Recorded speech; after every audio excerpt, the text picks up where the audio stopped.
guys, welcome back to Clownfish TV. This is Neon. I'm here with Geeky Sparkles. Hello. And it's time for some dismal Disney news. Yeah, this isn't looking good. It's not looking too good for Disney. We're going to talk about how Disney is going into debt, another $11 billion. $11 billion. Now they're spinning it that, it's just so they have it on hand and it's good news. No, I don't think so. Disney is trying to put, a positive spin on this. They're trying to polish the turd that they've been. Which is possible, as I've mentioned. It is possible, and we'll have to watch, what was that show called? Turdy Work. Turdy Works. Yeah, we'll have to watch Turdy Works and see how you polish. Turdy Work. Oh, Turdy Work. Like dirty work. But yeah, it's not looking too good for Disney. We're going to talk about that. We're going to talk about some stuff that Bob Chapek, now that he's allowed to speak by himself. Yeah, there was an interview and he was allowed to talk. That he's a big boy. He's a big boy now. He's a big boy now. He put on his big boy pants and he's taking charge of the company. We're going to talk about that. And we're going to talk about Disney's financial situation. Now, a little bit of good news. Shanghai opened the other day. Yes, it did. So we're watching videos of people with masks and doing they're kind of sort of doing distancing. They don't seem to be doing it very well. Oh, they were doing fine with it. And it's like it seemed to me, maybe it's because they were all entering on Main Street. Maybe it got better. From the camera angles on Main Street, they seemed awfully close together sometimes. So yeah, they did seem a little close. Now, I think they're probably better behaved than what we can expect here in the States. Probably. Whenever the parks open, which we still don't have a date yet, which is why Disney's borrowing more money. Now, they're borrowing $11 billion in debt to bolster the financial position amidst the thing I guess we can talk about now. We all know what it is. But here's what's scary about it. Yeah, explain it to us all. Okay, so the scary thing is this basically just cancels out everything that they took in last year. Their banner year last year. They made over $11 billion, a little bit over $11 billion on their titles, and it was the best year ever that Disney had for movies. They bragged about it constantly. Constantly bragged about how amazing 2019 was. And here we are. They have to borrow $11 billion, just kind of ironic. And this is on top of what they already borrowed? It's on top of, yes. It's on top of the $6 billion in debt offering they borrowed. Oh. And that was to pay down other debt. And this is on top of the additional $1.3 billion. Yeah, I thought it was around 7 or so they had borrowed before. And that's right. They forgot the other 5. So, they borrowed $11 billion, $6 billion. Okay, so we're up to $17 billion. 1.7. 18.3, and then the $5 billion credit agreement with Citibank. Ooh. So we're talking like $20 billion they have access to. Billion. Oh my God. Billion, not million. Billion. Yeah. Okay, and I think their revenue, I don't have it offhand, but I think it's about 35 to 50 billion annually for the parks. And here's the thing too, they spent $1 billion on the expansions for Galaxy's Edge each. Yeah. To put it in perspective. Yeah. This has been updated. This is coming from Deadline because everybody's watching Disney because Disney owns so much of Hollywood right now, and that might change, but they own so much of Hollywood that when Disney is down, everybody is down. Yeah. The studios are down, the money is not coming in. We don't have the Disney blockbusters in the theaters, and the theaters are closed down anyway, and I'm going to talk about that in another video later. So Disney has raised $11 billion in debt in an effort to bolster its financial position. The financial details were disclosed Tuesday morning in an SEC filing. Yeah, we knew about this last night. We knew about that these are maturing between 2026 and 2060. We knew about this last night, but we didn't have actual numbers. We were waiting until we got the actual numbers today. Yeah, so the interest rates are 1.75% to 3.8%. That's actually not terrible. No, but they're Disney, so they get better interest rates than anybody else that would need help. Well, I think, because here's the thing, investors long-term know Disney will rebound. Well, they're not going to rebound for a long time if they have these notes maturing in 2060. After 2060, Disney is going to be fine. They're going to be just fine. So if any of us live to see the day when Disney's profitable again, that'll be a good day, right? So Disney filed a prospectus Monday with the SEC to offer multiple tranches of senior notes. Yeah, we see that the amount not specified yet. Well, it was $11 billion. As I understand it, you're basically shaking down stockholders for a loan. Okay. Is how it works. So they're going into debt. It's not a regular stock offering, as I understand it. So I'm sure people will jump in the comments and be like, that's not how it works. And it might not be, because it might not be. That's not what we do. Nope. I don't have $11 billion to give Disney, so they didn't come knocking on my door. So the transaction will add to Disney's significant liquidity, as it will free up revolving debt capacity otherwise assumed set aside to back outstanding commercial paper, near-term, blah, blah, blah. They have a total of $17.25 billion of revolving loan capacity, which is undrawn, except to backstop its outstanding commercial paper. So beyond other stuff, they have like a line of credit too. Yeah, they have, yeah. So, I mean, the long and short of it is, if you read down through the article, it sounds like they have more loan capacity. They have about $14 billion in the bank. I don't know. I'm trying to read through the article, but it sounds like muddying your waters to appear deep. It seems awfully wordy. In the past, when they took these other things, it was very clear. Yeah, I think what they're doing is they're trying to reassure investors that they have money, they have access to money, things are fine here, it's all fine. But you still have to pay all that money back. You still have to pay it back. Because I'm like, why take it out anyway? It sounds to me like, I'm just gonna put this out there. It sounds to me like, well, we might as well borrow as much as we can borrow now, because we might not be in a position to be able to borrow money. Otherwise it doesn't make sense, because it's like you'd think that we've already borrowed all this. And, okay, so we have and they keep saying they had all that money that they didn't even touch it yet or whatever, and they still had these line of credits they didn't touch yet.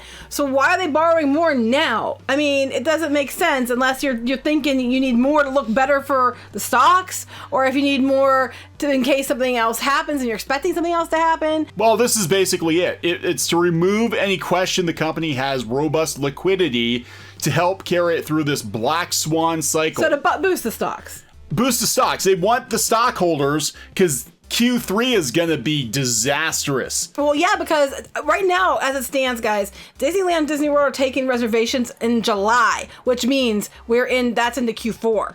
Yeah. So Q3, they might have Shanghai open, and who knows, maybe they'll get one of the other ones open, like Hong Kong. Hong Kong, I think, is at any time. They're expecting that to go open also.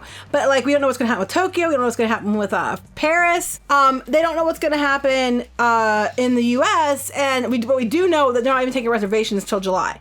So at that point, we're into Q4. Yeah, so they know this year's going to be a shit show. I mean, let's be honest. They know it's going to be bad. They know the investors are going to ask questions, and they're basically trying to be like, it's okay, guys. We got lots of money. Don't worry. We can have this year suck, and we're still going to be okay. Yeah, but you still have to pay all that back. And even if you don't use it, like say you take a loan just in case you need it, and then you're like, okay, I'm just going to pay it all back because I didn't use it. You still have the interest that you accrued. And when you have that many billions of dollars, you're talking millions of dollars in interest that you're going to have to pay back even if you don't even use it. Yeah, there's definitely some, I don't know, I think it's a little bit of a personal feeling. I think it's a little bit of a shell game here, and this is all a show. This is all a show to make it look like Disney's got more money. Once they can get everything up and running again, yeah, the company is going to make money. But I guarantee you, Disney on the other side of this is going to be a leaner, meaner. It's going to have to be. It's going to have to. Well, didn't they say they pushed the Star Wars hotel back to 2025 now? Oh, I don't know. Where was that at? Oh, I think I heard a rumor they were pushing it back to 2025. I don't know. I didn't hear that. I wasn't paying attention though. Yeah, so I mean, they're gonna push projects back. They're probably some of the folks that are furloughed right now. Unfortunately, cast members. Some of them probably will not be coming back. We've talked to people who work there that said they might not come back anyway after the way some of them were treated. They might go find another job that they felt more secure in. So they might not have to worry about that. I mean, just look at this. It's basically like, look, we got lots of money. We went and got a whole bunch of credit cards within a month or two of each other, because it hits your credit one time usually when you're shopping for a credit card. Got a whole bunch of credit cards to pay our other credit cards, and we stopped paying all the utility bills. Like, they stopped paying the cast members. They call that robbing Peter to pay Paul. That is called robbing Peter to pay Paul. Yes, How come the normal person does it? They're irresponsible and terrible with finances, and how dare they? Even though most people have to do that just to survive because they aren't paid enough to live, but Disney can do it, and then it just makes the stocks go up because it just means they were more secure. I don't see how that makes them more secure. I just don't see it. Look how secure you are. You've got no income. You stopped paying your utility bills. You just took out like 5 or 6 credit cards, and you're gonna pay your other credit cards with those credit cards. Yeah, you're doing great. But good news, you have until 2060 to pay some of them back. Yeah, I mean, it does. If this were an individual, it'd be like, what the hell are you doing with your life? Here's what's interesting, too. If you look at the other loans they took out, they were all mostly like in the next couple years you have to pay it back. These ones were 2026 to 2060. So it's like they have each year covered. They're going to have so much to pay back each year, it seems. Anyway. Yeah, I was just thinking, what do these bosses care? They're probably all going to be dead by the time the loan comes due anyway, so... Not from the virus. Well, no, not from that. I'm saying just, because we're talking, 40 years from now. Like, these people probably won't be around. Bob Iger, for sure, unless they freeze his head like they did Uncle Walt. They didn't freeze Disney's head. That's a lie. They froze all of them. They didn't freeze any of him. Did you see the one fan film that they did with the frozen head, and didn't they try to shut that down? Yeah, they were trying to film. Yeah, I remember that. I never saw it, but I know what you're talking about. But wouldn't it be cool if Walt Disney's frozen head was actually a thing? No, that'd just be creepy and wrong. No, because they could just plug him in and turn him on and be like, Walt, what the hell do we do? Please, Walt. He'd be like one of those, like, crystal ball. He'd be like Madame Leota, Yeah, you put him on Main Street and you pump in some quarters and just be, Walt, please, please, for the love of God, tell us what to do, because we don't know what to do anymore. No, that's just mean, and I don't like that. Okay, so anyway, that's what's going on there. So let's talk about. Okay, so yesterday, Chappie. We finally got to see Bob, the Chapek, actually have an interview by himself. Clarify he looks which like proud, that picture. Doesn't he look like proud, like... Dad let me drive the car by myself. That's what he kind of looks like. I'm just saying. But he had an interview by himself. Yeah. Iger wasn't there to chime in and all. And now she did ask him some hard questions. If you go out to piratesandprincesses.net, I actually transcribed a lot of it. I actually had the whole, parts of the conversation here. But one thing that was interesting, I thought was funny, was because they keep saying, well, Shanghai sold out. It's already sold out. What you don't understand is Shanghai, as they said, is a short book market, which means the tickets sell out that week. So the week of it opening was sold out. And even then, they still have some tickets left, he said. So it's not actually sold out, but it's promising news, but... saying it's all sold out is kind of like, misleading a little bit, because yes, for the first week it's sold out. It's not really, they aren't that far ahead to see how it is next week. Right. And now they did say if the guidelines continue, they're under the 30% they're supposed to be.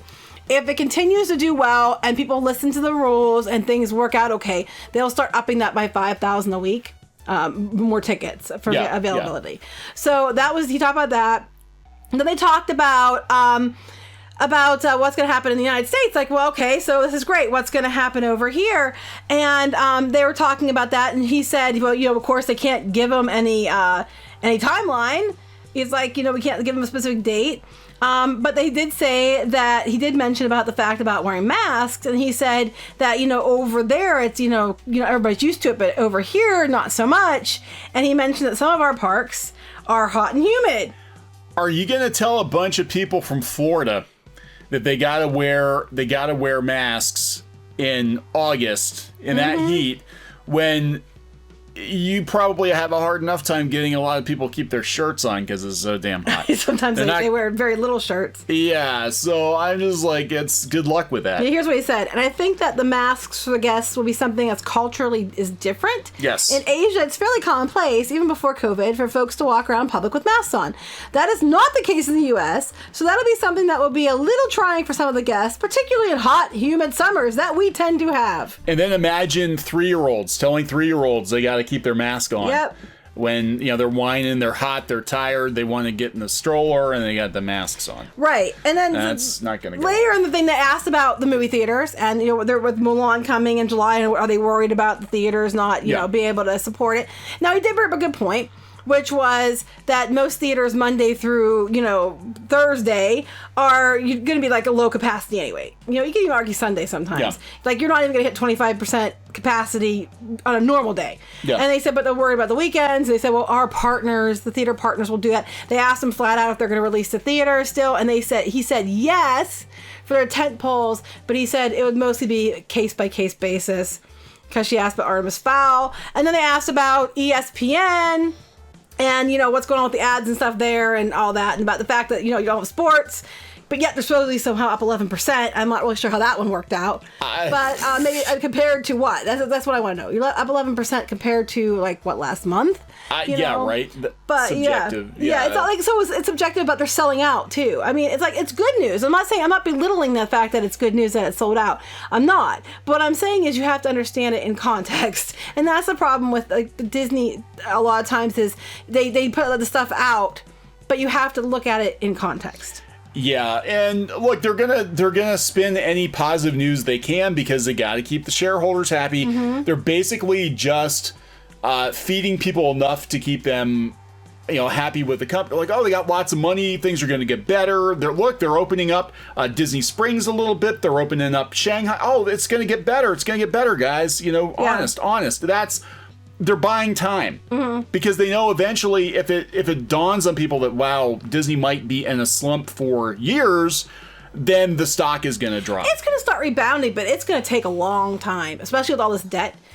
For them to come out of this. Well, they didn't have this kind of debt with, people talk about 9/11, talk about the recession. They did not have this kind of debt then. And I mean, obviously, nobody could have foreseen a shutdown like this. No. But this is completely unprecedented. And as I keep mentioning. Yeah. I think unprecedented is their new favorite word. It is, because they want to remind people this isn't normal. Disney, we're allowed to do what they usually do. The prices would have already gone up, a whole bunch this year, and their stocks would they'd be like, oh, our per guest share of spending would be through the roof because we raised the prices, but we're not going to tell you that's why it's up. Mickey Pretzel's $10, everybody. Now our per capita they would have just done their normal. We're going to jack the prices. We probably would have had another huge, annual pass increase or something.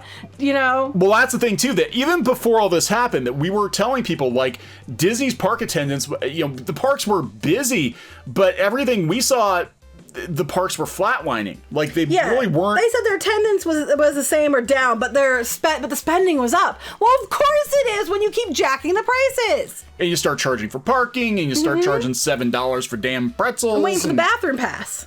Yeah, that'll be the next, fast pass the bathroom. So yeah, it's gonna take years for Disney to rebound. Now, what Star Wars and Marvel fans want to know is, will Disney make smarter decisions going forward because they need the money? So far, I don't think so. So far, no. So far, no. From what we've seen, it sounds like they're doubling down on stupid. Or at least divisions within Disney are doubling down on stupid. Yeah, it seems that way. So I don't know. But that could be those, again, Lucasfilm versus... the heads of Lucasfilm Disney. and Marvel are kind of they're part of Disney, but they're doing their own thing at the same time. And sometimes I think they push things through before the main company knows what the hell they're doing. That might change. It better change. Because I'm thinking Disney, they might have to streamline everything, and it might be that they put their own people in, be like, we have to be a unified company, and we all got to be on the same page here because we don't have billions of dollars laying around to chase vanity projects or have another misfire at the box office. If it's true what happened that the Bobs didn't know about this Headland hiring, I think there's going to be some changes at least at Lucasfilm. Oh, I have no doubt. And they can blame everything on the virus. They could be like, we just couldn't afford everybody at Lucasfilm. Look at what happened with Kickstarter. They had their comic outreach person that a lot of people can trace the decline in Kickstarter comics projects back to this one person, and they use the virus to be like, yep, see ya, bye. Yeah, we have to. Because we're out of money. Because our revenue's down, our projects are down, but it's because of the virus but they were down before the virus, but it's because of the virus. It's because of the virus, so all you union people... That's not nice to call her a virus. I'm just saying. Yeah, it's all you union people. We got to get you out of here. 45% of our staff, boom, gone. Yeah. Like, I'm sorry, companies take a dive all the time, and very few of them lay off almost half their staff. Yeah, it's odd. There's a lot of, It was probably the half that was unionized that they wanted to get rid of. Who knows? I'm not kidding. I think that's probably we don't know for sure what's going on, but yeah. I know a lot of them were union. Yeah, I'm sure they were. But the companies are going to take advantage of the situation. So if there are going to be major changes at Marvel or Lucasfilm, look for Disney to take advantage. And they might even use next quarter as a reason to do it. Yeah, like, oh, guys, next quarter was so bad. Kathy Kennedy, we cannot afford to keep you on. Well, you know what? She's a contract, so they might have to, like in her case. But here's the thing. Those movies aren't going to start until July, which is, again, fourth quarter. Yep. Yep. So third quarter, I think that's what they're doing. I think they're shoring up their finances because they know Q3 is going to be horrible. And then they could be like, oh, okay, Q3 is so bad, we're going to have to make more cuts. Yeah. And they will. And they'll get rid of everybody that's a problem. And they'll be like, we're going to have to, you know what? We're going to have to cancel some shows, and we're going to have to cancel some movies, and cancel some additions to the parks. And well, yeah, as of now, he did say that they aren't canceling any of the stuff that's already, completed. Like, they asked about, well, with all the, the movies stopping right now, how's that going to affect it? Oh, you don't have to go to, I know what he basically said. And he was right in what he said. He said, well, those that are in pre-production, it can still move forward. Yeah. And that is those that are in post-production, like The Mandalorian Season 2, can still move forward. It's only the ones that are currently in the filming stage that are on hold, which is the truth, actually. So yeah, and then they're probably not gonna. They're gonna be more selective about what they greenlight. Mm-hmm. I think moving forward, they're gonna have to be. They're gonna have to be because they took a beating on Fox too. Fox is the single biggest, stupidest thing they've ever done. Yeah, that was pretty dumb. That's gonna be their. They wouldn't have had nearly the debt. Well, I forget which one it was, but it was like one of the financial papers or magazines talking about the fact that everybody's looking at the parks as the problem for Disney, and they said no, we're looking at their purchase of Fox being an ongoing issue for Disney moving forward. Yeah, Disney could have weathered this better if they weren't $70 billion in debt because of Fox. And they got some money back from Fox from selling stuff off, but nowhere near the $71 billion they spent on it. Yeah, so that's going to be really, speaking of selling stuff off, Q3. If Q3 is a disaster, will Disney start selling off divisions? I don't know, because, they own a lot of things besides what everybody's familiar with. Oh, they have a lot of hundreds. Companies. They have tons of companies that they have their hands in, so that's possible. I don't know. We'll see. So we're going to wrap this one up? Yep. Okay, so Disney in debt. We'll see next month. It seems like they're borrowing like billions every month. Yeah, but basically it sounds like we borrowed it to have it in case we need it. But that's an awful lot to borrow in case you need it. Because they know how bad. We're already knee deep into Q3. They know how bad it's going to be. I know, that's what I'm saying. It seems like they're trying to play like it's all fine here, but it is a little weird that they took more than they already borrowed. Yeah. It looks like on this next round, but we're just holding on to it in case we need it. Yeah, I think the shit's gonna get real after the next earnings call. I do. So watch for some weird stuff to happen with the Walt Disney Company in another couple of months. I think if there are going to be any major changes, it will, like you were saying, happen after Q3. Yeah, it's good because they can't even open right now it doesn't look like they're opening the U.S. parks at all until maybe July. Yeah. So at that point, yeah, it's a bust because their fiscal year closes out the end of September. Well, even with that, we're still hearing that it might be one park and then maybe another one in rotation, and then maybe they'll open some more. And then who's going to go? People are going to go, of course, because they want to be. I'm going to go. But if you go and spend this money for what they charge, and you can only go to like one or two parks, you're better just to wait. Yeah, most people are. Tell you, wait. Yeah. Till they're all open, because otherwise you're getting charged a shit ton of money to do very little, because a lot of the rides are going to be closed anyway. So that's how they're going to celebrate the 50th anniversary of Walt Disney World. Is they're going to just it'll fully be open again. Yeah, there we go. It'll fully be open again, or they'll just be like, oh, okay, for this year we're going to celebrate like it's 1971, and we're just going to have Magic Kingdom open. Yeah, no. By then, I am 100% sure, unless something really, really bad happens, they'll have more parks open than Magic Kingdom. All right, so let's wrap this one up. Okay. Please subscribe for more pop culture news, views, and rants. Okay, we'll talk to you later. Bye. Hey guys, thanks for watching Clownfish TV. Please consider supporting the channel. Go to clownfishsupport.com. That's clownfishsupport.com. And if you want to join our community, go to clownfishtalk.com. That's clownfishtalk.com. Please subscribe, ring the bell for notifications. We will talk to you next time.